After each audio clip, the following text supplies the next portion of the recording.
Hi you guys, this is Irene. I just wanted to come and give my opinion on the current proposals by the President for education, specifically the school voucher program, but also some other points that were released by the White House.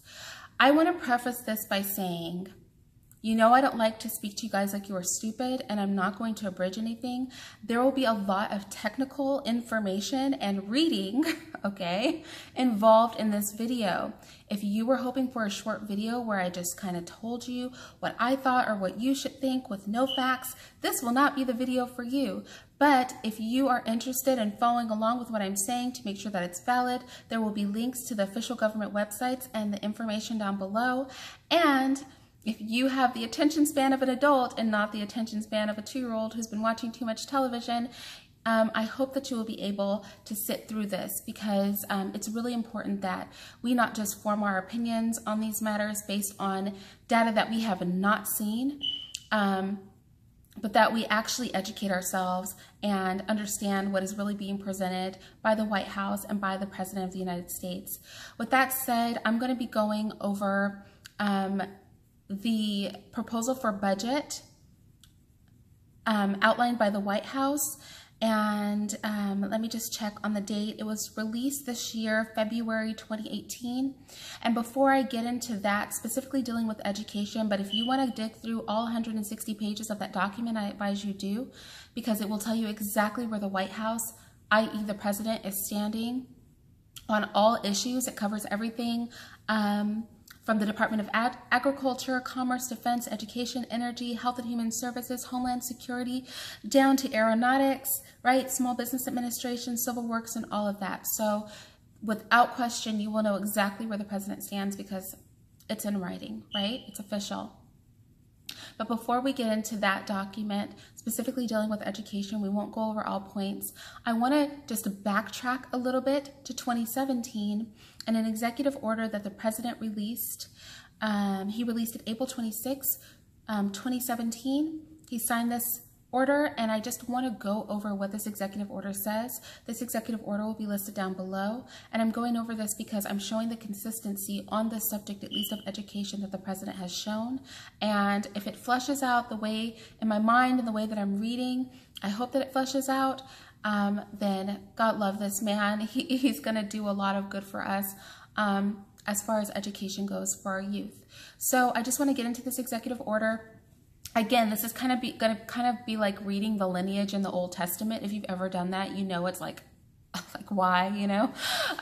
But there's a why to it. So I'm going to just try to go over this really fast and then get into the actual proposal itself that was issued this year.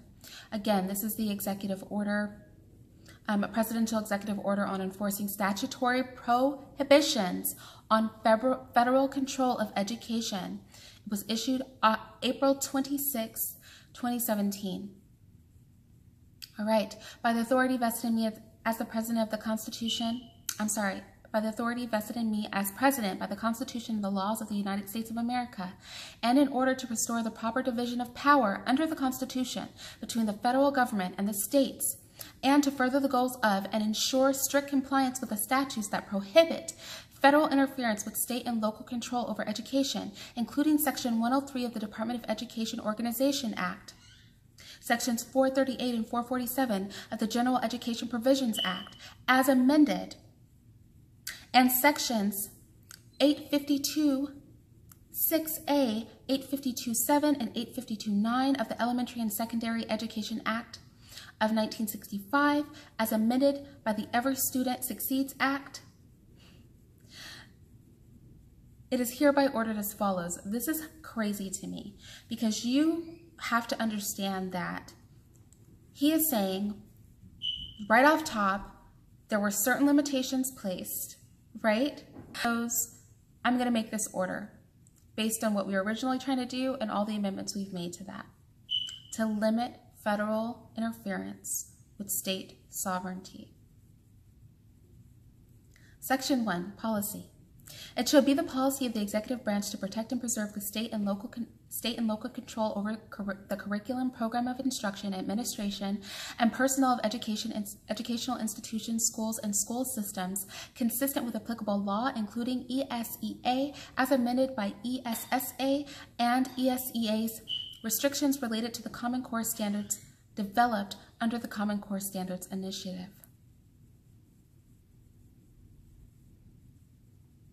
Section 2.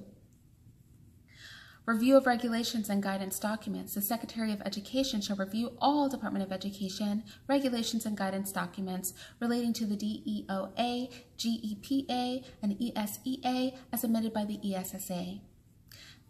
The Secretary shall examine whether these regulations and guidance documents comply with federal laws that prohibit the Department from exercising any direction, supervision, or control over areas subject to state and local control, including the curriculum or program of instruction of any elementary and secondary school in the system, school administration and personnel, and the selection and content of library resources, textbooks, and instructional materials. Praise God. Praise God. This could mean a million things for a million people, a million bigots, people who hate, people who feel any kind of way. But as a Christian, this is very significant for us. One of the reasons I privately educate my children at home is because I don't want them indoctrinated to think that homosexuality is correct, to have an evolutionary perspective worldview without tapering that with other worldviews, such as the creation theory, because evolution is a theory. And for example, being from California, this was huge for me when we were still in California, because there are things, right? There are things that have to be taught in schools. I looked at opening up a charter school with a former partner of mine, and I still plan to open up that school, but I had to really rethink if I wanted to open the school up as a charter school, because we would be forced to teach the curriculum, right, that is imposed. We couldn't make a choice. So I felt like we needed to do this privately. But to do it privately, you know, there were issues with funding, but we'll get into that when we get into the president's proposal. C, the Secretary shall, as appropriate and consistent with applicable law, rescind or revise any regulations that are identified pursuant to subsection B of this section. The previous one, overstepping bounds, federal government overstepping their bounds. This is why they're trying to drag him. I am positive it's things like this that are causing the other rich elite to want to drag our president. You have to understand, our president had enough power and wealth on his own that he didn't really have to play games with the other elite. He was already established elite, and that made him dangerous. I don't approve of everything our president does. I don't agree with everything he does, but I like that he's hard to control. I like that he, good, bad, or indifferent, overall, I don't think he's 100% honest, but I think he's very comfortable speaking his mind, and I would rather deal with somebody who I disagreed with that speaks their mind than deal with somebody I think I agree with who has intent that they are hiding in secret. But I am loving this. Praise the Lord. I am loving this presidential order. As appropriate and consistent with applicable law, rescind or revise any regulations that are identified pursuant to the section B of this section as inconsistent with statutory prohibitions. The Secretary shall also rescind or revise any guidance documents that are identified pursuant to subsection B of this section as inconsistent with statutory prohibitions. The Secretary shall, to the extent consistent with the law, publish any proposed regulations and withdraw or modify any guidance documents pursuing to this subsection no later than 300 days after the date of this order. And he signs it. April 26, 2017. I won't read the definitions and general provisions to you because that's just, legal red tape. to keep things solid. But I will say this, I love that presidential order. How much pushback was gotten over regarding that presidential order, we can get into that in another video, but I just wanted to make sure that we covered that, because now we're moving forward to February 2018 and the budget proposal from the White House. And let's take a look at education. You know, the thing that I don't think people really appreciate is that education is a stronghold, all right? Now, I've said in many of my videos, I am a Christian first, so I align with other Christians of all phenotypes because I hate the word race. There is only one race. The Bible says we are all one blood, so I cannot stand the idea of racism because that's not even possible. If you want to hate a person based on their phenotype, simply their outward exterior, then that is your problem. Do you know what I mean? We could talk about genetic variants, but because my phenotype is different, we know that there's genetic variants. That doesn't mean that we're different kinds of humans. We're not different races, okay? We're just human beings. With that said, education is the stronghold of the wicked, right? I'm Christian. Education is the stronghold of foolery for those of you who aren't Christian. All the stupid, extreme, ridiculous things in the world, indoctrination starts in that building where your kids are with other people who form their minds more than you. There was a preacher who said, if our children are raised by Caesar, don't be surprised when they come back Caesar's children, right? He was directing that at Christians, but I could direct that at anybody, whatever your worldview is. If it's contrary to the status quo in any way, your children are indoctrinated in the educational system. And so it's good for us to have control over that locally, and familially first, locally second, right? Okay. And it starts off. The budget request for elementary and secondary education reflects the restoration of local control in education provided by the Congress in the reauthorization of the Elementary and Secondary Educational Act. So it's restoring, it's reauthorizing the provisions and local control of education that was issued through the Elementary and Secondary Educational Act by the Every Student Succeeds Act for the first time in 14 years, and recognizes that the primary responsibility for creating, improving, and sustaining education systems lies with the states and local school districts. The budget builds on these principles by ensuring the department's focus on returning decision-making power back to the states and districts, and by giving parents more control over addressing their child's unique educational needs.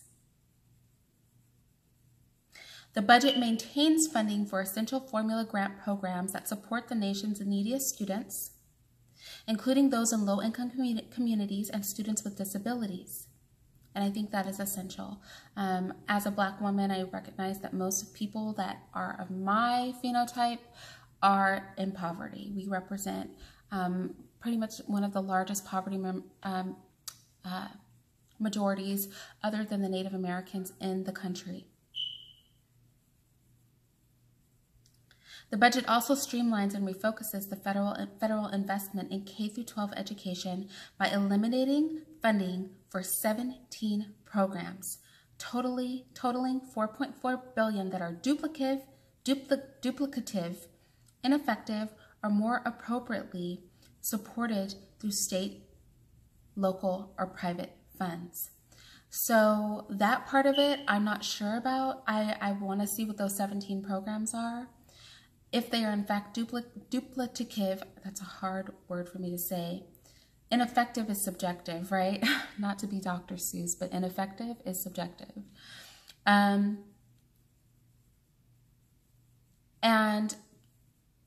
direct state funding for local, through local or private funds, I can't really argue with that, can I? I can't really argue with that.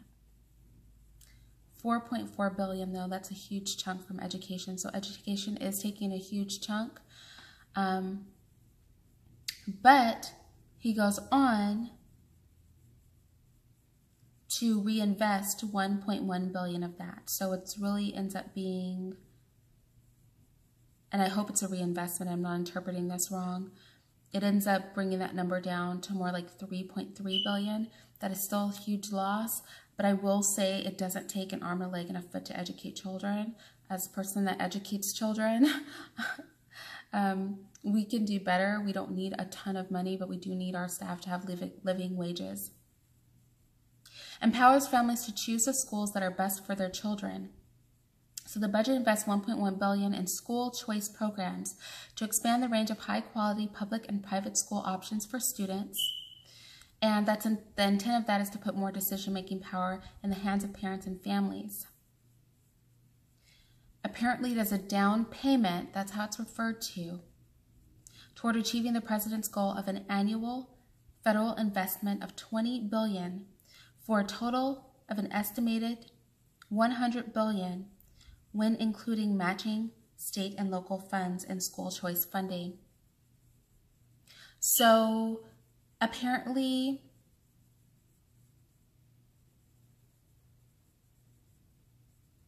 there's a $20 billion federal investment.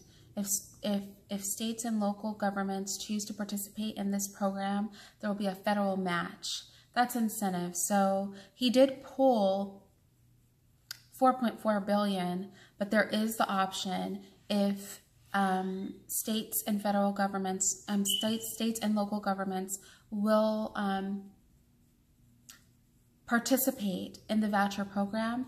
And you guys can correct me if I'm wrong, but I'm reading this. The government's going to do a match up to an estimated $100 billion. So that would encompass a lot of our educational funding. The budget requests $500 million to establish a new school choice grant program to support a wide range of innovative approaches to school choice. These include expanding existing private school choice programs to serve more low-income and at-risk students, developing new private school choice models, or supporting the school district's efforts to adopt student-based budgeting and open enrollment policies that enable federal, state, and local funding to follow the student to the public school of his or her choice. Okay. Now, this looks good to me, but it's all in the execution. So let's just go through the rest and I'll tell you my thoughts. In addition, states and school districts would have opportunities to leverage funding from Title I grants to support public school choice.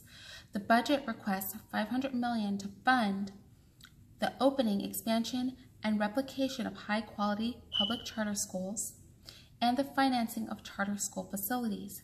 The budget invests $98 million to expand the number of public magnet schools, which offer specialized curricula and instructional programming. In addition, the Tax Cut and Jobs Act expands school choice by enabling families to use 529 savings plans to pay for private tuition and homeschooling costs. Wow. Wow. So I'm going to stop there, okay? It goes on to talk about special education services and supports for school-based opioid abuse prevention strategies. That's going to really target states like Vermont, Maine, states like that that have high opioid use. These are the more remote states, which is a whole nother video where they have low crime rates because they're only counting certain kinds of crime, but they actually have high crime rates per capita considering, but that's another video. And then it goes on to higher education, right? So this is what I will say to the voucher program. I am in favor of this depending on how this looks. So for example, I would like to see the initial target for 50% of that to be directly focused at-risk communities. So that is some wording I would have liked to have seen in there, because a school choice voucher program is cute, but if the local governments only want to enact that in areas where the schools are, where the children are already advantaged because of high tax contribution through home ownership, because of high parent donation, things like that, then we're not really going to be assisting the children who really need to opt out of some of these schools. We'll only just be assisting children who already have decent choices toward education to be educated. So I would like to see like 50% of that initial budget that is going directly to the student, because it's a little odd that there's no clear accounting for like the monetary value that's going directly to the student, because $500 million sounds like a lot of money, but it's really not that much, because this is spread over all of the states, right? So like a percentage, not a number, at least a percentage attached to that, to be sure that we're getting that representation in the communities that need it most. But overall, I love this plan. I really don't know why anybody would have a problem with this. I'm not really sure, because essentially he's saying, I'm going to pull some money, but if the states do their job, you have the chance to earn more money.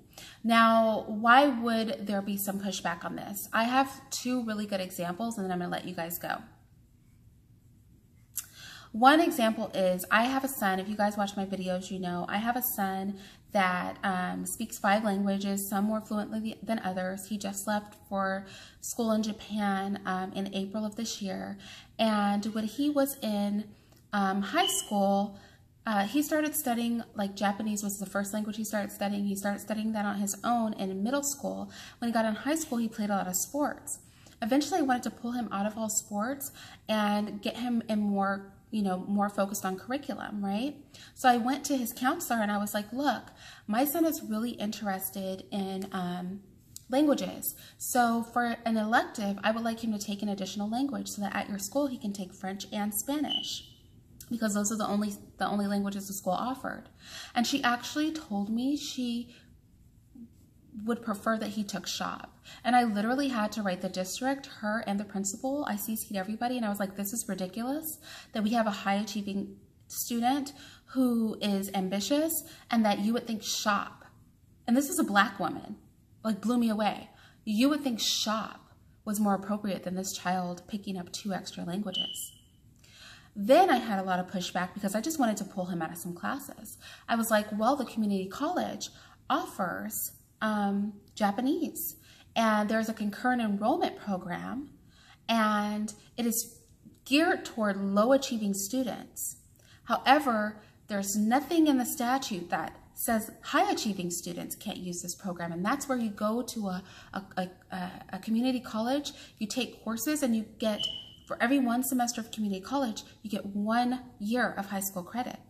So I was like, I want him to take these classes at community college. Well, there was pushback from the schools because they lost their seat time. They were going to lose money if I pulled my child out of classes at their school to put him in classes at community college. A lot of pushback, and I had to fight for this. This is one of the reasons I privately educate at home to this day. I had to fight for it because there is a voucher system where a lot of people don't know this. You can choose to put your high school student in community college. You could do it for all the classes, and they would graduate high school in half the time, technically speaking, like, you know, in theory. So it ended up where I literally pulled him out. He took English courses. He would do this during the summer and during the school year. So he would go to high school during the day, and he would be in community college in the evening. Well, high school part of the day, and then community college for the rest of the day into a little part of the evening. It turned out it was so bad, they literally kept him in school. He had, like, I think it was, I could be wrong, but I think it was like almost 100 credits over what he needed to graduate. No, well, No, he may have. He had He had a significant amount, I don't want to speak to the credits because I'm not looking at the documents, over what he needed to graduate. And they made him stay in school to take physical education. I'm not even kidding. And because you have to have a minimum number of classes for seat time to be enrolled, he had to take a bunch of classes he didn't need. He could have graduated early, but they kept him in for that. I mean, I was literally blown away. My second thing is with the private school. One of the things that we faced when wanting to change our school over to a private school, one of the challenges I faced was that I wanted to target low achieving students. They wouldn't be able to afford the tuition, right? So a voucher program that was private school inclusive would be amazing, because that would mean, especially from a Christian perspective, that we can build our own schools, expand on the schools that we have, and children will have the opportunity to attend there. I will talk more about the methodology and ideas behind the school that I'm looking to open for young Black students, but overall, I am pro this budget because I think freedom is freedom, right? The gerrymandering of schools, because that they do that, right? Where like you have to, like, if you can't be one block out, like all of this, it's not beneficial, especially for children in poor neighborhoods where their schools are awful. So with that said, I really encourage you to click on the link. I really encourage you to really look into what this is about, and not just to, you know, frown at our president because there are things you don't like about him, and individually look at what his outlook is for all areas of our budget. This is an official document from the White House. It's not something I made up. It's not my opinion. I'm providing the link so that you can read it yourself. And we need to show support for this voucher program, for the freedom of your children, no matter where you swing. Do you know what I mean? Just so that you have the option of making the choice. Push your government and your officials to be on board with this. Why not? Right? Talk to you guys next time.